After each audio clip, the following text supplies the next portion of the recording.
Kag sa numero 1 sa mga balita subong adlaw. Isa ka amphibious excavator nga heavy equipment ang nagkulob samtang nagapatigayon sa clearing operation sa may suba sa banwa sang Hinigaran. Natrap ang operator sang excavator kag pagkuha sa iya, isa na siya ka bangkay. Yaring report.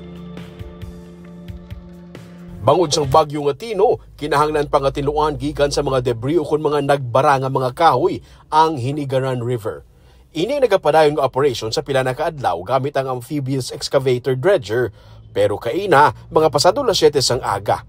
Nagpadulong liwat sa suba si Harvey Nepomuceno, isa ka job order worker sang banwa para magpadayon sa clearing operation. Sunod sa kay Lizel Namo, ang pamuno sa Municipal Disaster Risk Reduction Management Office ang banwa na outbalance ang excavator. Nagkulob ini sa suba, wala makahingagawgwa si Nepomuceno. Doon na out of balance sa siguro ang tukod di bala? Oo. Ang bakit siya siya katigasigi siya kay amo to siya nga na outbalance nagbaliskad siya. Mga 7:43 sang aga nakabaton sila sang tawag. Gani gilayon nga ginrespondihan sang Philippine Coast Guard ang suba.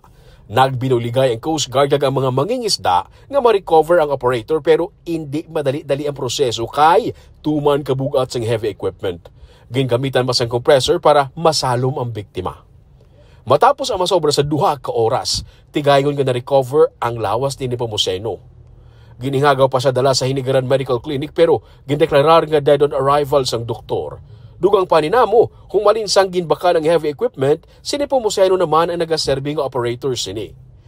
Kadamo pagikuno sa mga dapat i-clear sa suba gani, ginabalik-balikan niya ini kada adlaw.